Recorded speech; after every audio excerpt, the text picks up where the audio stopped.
3 ফেব্ৰুৱাৰী 2025 সোমবাৰ এই দিনটোতেই সৰস্বতী পূজা উদযাপন কৰা হ'ব আৰু এইবাৰৰ তিথি দুদিনীয়াকৈ পৰিছে যিহেতু সকলোৰে মনত হয়তো কিছুমান খেলিমেলিৰ সৃষ্টি হৈছে যে কোন তাৰিখে সৰস্বতী পূজা পালন কৰা হ'ব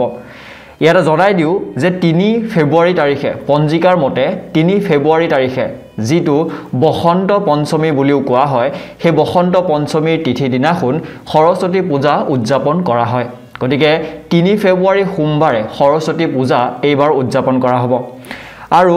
এনেকুৱা কিছুমান কাম আছে যিবোৰ এই সৰস্বতী পূজাৰ দিনাখন আমি কৰাটো খুবেই বেছি ভাল আৰু কিছুমান কাম আছে যিবোৰ হয়তো আমি জনা নজনাকৈ কেতিয়াবা ভুল কৰি দিওঁ যেনে ধৰি লওক কিছুমান ৰং আছে যি ৰঙৰ কাপোৰ আমি পৰিধান কৰাটো একেবাৰে উচিত নহয় যাৰ হয়তো বেয়া প্ৰভাৱ আমাৰ পঢ়া-শুনা বা আমাৰ জীৱনত পৰা দেখিবলৈ পোৱা যায় আমি সকলোৱে সৰস্বতী পূজা উদযাপন কৰোঁ লাগিলে আমি পঢ়া-শুনা কৰিয়ে থাকোঁ বা আমি পঢ়া-শুনা এৰিয়ে দিলোঁ কিন্তু সকলোৱে আমি সৰস্বতী পূজা উদযাপন কৰাটো অতি শুভ আৰু আমি উদযাপন কৰোঁ গতিকে আপুনিও যদি এগৰাকী ছাত্ৰ বা আপুনি যদি এগৰাকী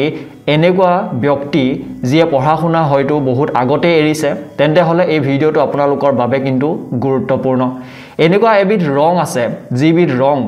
এই দিনাখন যদি আপুনি পৰিধান কৰে যিবিধ ৰঙৰ কাপোৰ পৰিধান কৰিলে খুবেই বেছি শুভ বুলি মান্য কৰা হয় আৰু এই ৰংবিধে আপোনাৰ এই দিনটোক যি মনৰ আশা আছে বা ক'ব পাৰে যে আপুনি মা সৰস্বতীৰ ওচৰত যদি আশীষ ল'ব যায় খুবেই বেছি ভাল প্ৰতিফলন দেখিবলৈ পাব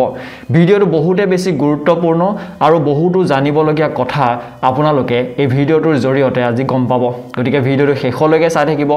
যদি ভিডিওটো চাই আছে আৰু ভাল লাগিছে নিশ্চয়কৈ এটা লাইক কৰি দিব আৰু চেনেলটো যদি আপুনি প্ৰথমবাৰ চাই সাবস্ক্ৰাইব কৰা নাই এতিয়ালৈকে নিশ্চয়কৈ সাবস্ক্ৰাইব কৰি কাষতে থকা বেল আইকনটো চুই দিবলৈ নাপাহৰিব আৰু কমেন্ট বক্সত ওম শ্ৰী সৰস্বতী নমঃ বুলি লিখিবলৈ নাপাহৰিব এই মন্ত্ৰফাকি আপোনালোকে মনত ৰাখিব ভিডিওটোত আগলৈ আপোনালোকক বহুত কামত আহিব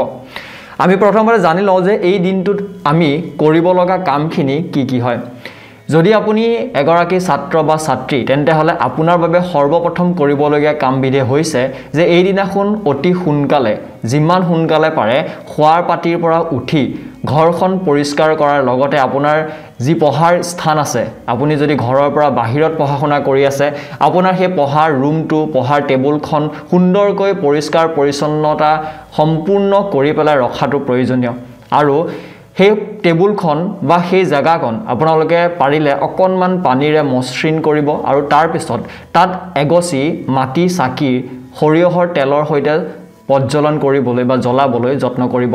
আৰু সেই চাকি গছ যেতিয়া আপোনালোকে জ্বলাব চাকি গছৰ তলত অকনমান কলপাত দিবলৈ যত্ন কৰিব বা যিকোনো এবিধ পাত দিব পাৰে আৰু সেই চাকি গছ পূব দিশে মূৰ কৰি আপোনালোকে জ্বলালে অত্যন্ত শুভ প্ৰতিফলন দেখিবলৈ পাব এই দিনাখন আপোনালোকে সম্পূৰ্ণ বস্ত্ৰ অৰ্থাৎ নিকা বস্ত্ৰ পৰিধান কৰাটো খুবেই বেছি প্ৰয়োজনীয় 2 নম্বৰৰ কামবিধ হৈ গ'ল যে আপোনালোকে যেতিয়াই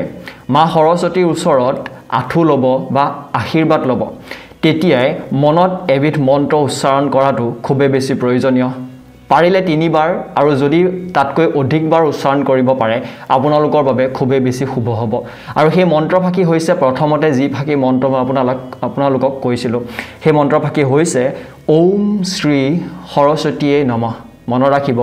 ওম শ্ৰী সৰস্বতীয়ে নমঃ এই মন্ত্ৰফাকি আপোনালোকে উচ্চাৰণ কৰাটো খুবেই বেছি প্ৰয়োজনীয় খুবেই বেছি আপোনালোকৰ বাবে মাংগলিক ইয়াৰ পিছৰ কৰ্মবিধ আহিলে যে আপোনালোকে যেতিয়াই মা সৰস্বতীৰ আশীৰ্বাদ ল'বলৈ যাব হে আপোনালোকৰ স্কুল বা বিদ্যালয় মহাবিদ্যালয় বা বিশ্ববিদ্যালয় যিকোনো স্থানতে আপোনালোকে পাঠদান কৰি আছে বা আপোনালোকৰ ওচৰে পাজৰে আপুনি যদি যায় তেন্তে হলে সেই স্থানত আপোনালোকে এখন বহি আৰু এটা কলম সৰস্বতী মাৰ ওচৰত অৰ্পণ কৰাটো খুবেই বেছি মাংগলিক বুলি মান্য কৰা হয় গতিকে এখন বহি আৰু এটি কলম আপোনালোকে নিশ্চয়কৈ সৰস্বতী মাৰ চৰণত দান কৰিব পাৰে এই দিনাখন আপোনালোকৰ বাবে অত্যন্ত শুভ বা মাংগলিক হয় এতিয়া জানো আহক যে সেই ৰংবিধ কি যিবিধ ৰঙৰ কাপোৰ আমি পৰিধান কৰাটো খুবেই বেছি এই দিনটোত মাংগলিক সেই ৰংবিধ হৈছে হালধীয়া ৰং হালধীয়া ৰংটো হৈছে বুদ্ধি বিদ্যা জ্ঞানৰ সমানুপাতিক আৰু হালধীয়া ৰঙৰ বস্ত্ৰ পৰিধান যদি কৰো আমি এই বসন্ত পঞ্চমীৰ দিনাখন সেই হালধীয়া ৰঙৰ পৰিধান কৰি আমি মাৰ আশীৰ্বাদ ললে আমি সোনকালে সেই আশীৰ্বাদৰ ফল দেখিবলৈ পাওঁ বুলি মান্য কৰা হয় মাৰ আশীৰ্বাদ ললে আমাৰ মনটো খুবেই বেছি আধ্যাত্মিক ফালৰ পৰা খুব অতি উচ্চ হৈ পৰে এই যদি হালধীয়া ৰঙৰ বস্ত্ৰ আমি পৰিধান কৰি পেলাই মাৰ আশীৰ্বাদ লবলৈ যাওঁ এইটো মান্য কৰা হয় যে হালধীয়া ৰংটো বিশেষ ৰং আৰু হালধীয়া ৰংটোৱে আমাৰ বাবে সকলো ক্ষেত্ৰৰ ফালৰ পৰা এই দিনাখন এক শুভ প্ৰতিফলনৰ সৃষ্টি কৰে গতিকে আপোনালোকে সেই ৰংটো পৰিধান কৰিবলৈ যত্ন কৰিব আৰু কিছুমান ৰং আছে যিটো ৰং আমি এই দিনা কিন্তু পৰিধান কৰাটো একেবাৰে অশুভ বুলি কৈছে হেয়া দুবিধ ৰং হৈছে এবিধ হৈছে কলা ৰং আৰু এবিধ হৈছে ৰঙা কলা আৰু ৰঙা সম্পূৰ্ণ কলা ৰং কেতিয়াও পৰিধান নকৰিব আৰু সম্পূৰ্ণ ৰঙা ৰঙৰ বস্ত্ৰ কেতিয়াও পৰিধান নকৰিব আপোনাৰ যদি কাপোৰত অকনমান কলা বা অকনমান ৰঙা ৰং আছে তেতিয়া কোনো ধৰণৰ কথা নাই কিন্তু যদি সম্পূৰ্ণ কলা বস্ত্ৰই হয় বা ৰঙা বস্ত্ৰই হয় তাৰ কিন্তু আপোনাৰ ওপৰত গ্ৰহ নক্ষত্ৰৰ ফালৰ পৰা এটা বেয়া প্ৰভাৱ পৰে বুলি এই দিনাখন মান্য কৰা হয় গতিকে সেই ৰঙৰ বস্ত্ৰ যিমান পাৰে পৰিধান নকৰাকৈ আপোনালোকে যাবলৈ চেষ্টা কৰিব তাৰ বাহিৰে আপোনালোকে বগা ৰঙৰ বস্ত্ৰ পৰিধান কৰিব পাৰে অত্যন্ত শুভ হালধীয়া ৰং কৈছোৱে লগতে অন্যান্য ৰং আপোনালোকে ব্যৱহাৰ কৰিব পাৰে ইয়াৰ পিছত আহিলে কেইবিধমান কাম যিবোৰ আপোনালোকে কৰাটো কিন্তু একেবাৰে অনুচিত ঠিকই সেই কামবিধৰ ভিতৰত প্ৰথমবিধ কামেই হৈছে বেয়া শব্দ কোৱা বেয়া কথা কোৱা আমি সকলোৱে জানো যে আমাৰ কণ্ঠত সৰস্বতী বিৰাজমান কৰে আৰু যদি এই কণ্ঠৰে আমি বেয়া শব্দ বেয়া ব্যৱহাৰ কৰোঁ সেয়া আমাৰ বাবে অত্যন্ত বেয়া হৈ পৰে সেই গতিকে এইটো মনত ধ্যানত ৰখাটো প্ৰয়োজনীয় যে এই দিনাখন কেতিয়াও কোনো কাৰণতে কোনো মানুহক বেয়া ব্যৱহাৰ কোনো মানুহক বেয়া শব্দ প্ৰয়োগ কৰি কথা বতৰা নকব নহলে আপোনাৰ ক্ষেত্ৰত যথেষ্ট বেয়া প্ৰভাৱৰ বলি হ'ব পাৰে ইয়াৰ পিছৰ কামবিধ আহিলে আপোনালোকে সেৱা নকৰাকৈ প্ৰথম সেৱা নকৰাকৈ কোনো ধৰণৰ ভাত বা তেনেকুৱা ধৰণৰ আহাৰ গ্ৰহণ নকৰাটো বেছি বেয়া বুলি কৈছে অৰ্থাৎ সেই ধৰণৰ কোনো খাদ্য নাখাব সেই ধৰণৰ খাদ্য খালে আপোনাৰ যি আশীৰ্বাদ আছে বা আপোনাৰ ক্ষেত্ৰত যি প্ৰভাৱ পৰিব সেয়া হয়তো উলুটাহে হ'ব পাৰে বুলি বিশ্বাস কৰা হয় সেই গতিকে প্ৰথম সেৱা নকৰাকৈ আপোনালোকে লঘু আহাৰ গ্ৰহণ কৰিব পাৰে কিন্তু কোনো ধৰণৰ ভাত মাছ মাংস বা এনেকুৱা ধৰণৰ খাদ্যবোৰ গ্ৰহণ নকৰিব আৰু যদি ব্ৰত পালন কৰিব পৰা হয় খুবেই বেছি অত্যন্ত শুভ দেখিবলৈ পোৱা যায় পূজা ভগা সময়লৈকে ইয়াৰ পিছত এবিধ কাম আছে যিবিধ কৰাটো আমি খুবেই বেছি বেয়া সেয়া হৈছে যে আমি এদিনাখন মাছ মাংস বা এনেকুৱা ধৰণৰ আমিষ খাদ্য খোৱাটো সেই দিনাখন কোনো কাৰণতে এনেকুৱা ধৰণৰ খাদ্য আমি গ্ৰহণ কৰাটো উচিত নহয় যিমান পাৰে নিৰামিষ খাদ্য খাবলৈ সম্পূৰ্ণ শাকাহাৰী খাদ্য খাবলৈ আপোনালোকে যত্ন কৰিব এই দিনাখন আমি যিমানে পাৰো হিমান খাদ্য আমি যদি পাৰো নিৰামিষ খাদ্য খোৱাটো বেছি ভাল গতিকে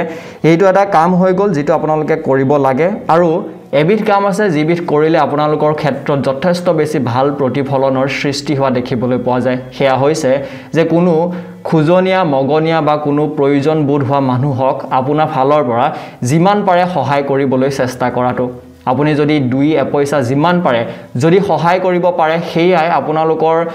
বাবে বহুত বেছি ভাল প্ৰতিফলনৰ সৃষ্টি কৰিব আপুনি যি ধৰণৰ আশা তেওঁলোকৰ ওচৰত প্ৰকাশ কৰিব হয়তো সেই আশাই আপোনাৰ আহিবলগীয়া সময়ত আপোনাৰ সপোন লগা কামবোৰ দিঠকত পৰিণত কৰিব পাৰে গতিকে সেইবিধ কাম যদি পাৰে নিশ্চয়কৈ কৰাটো আপোনালোকৰ বাবে মাংগলিক হ'ব গতিকে ভিডিঅ'টোৰ উদ্দেশ্য এইটোৱে আছিল যে আপোনালোকে 2025 বৰ্ষৰ যি সৰস্বতী পূজাৰ তিথি আছে এই দিনাখন কেনেদৰে উদযাপন কৰিব লাগে কেনেদৰে কি কৰিব লাগে তাৰ ওপৰত কিছু আভাস দিয়া যদি ভিডিঅ'টো ভাল লাগিলে এটা লাইক কৰিবলৈ নাপাহৰিব আৰু চেনেলটো যদি প্ৰথমবাৰ চাইছে নিশ্চয়কৈ সাবস্ক্ৰাইব কৰি থবলৈ নাপাহৰিব ধন্যবাদ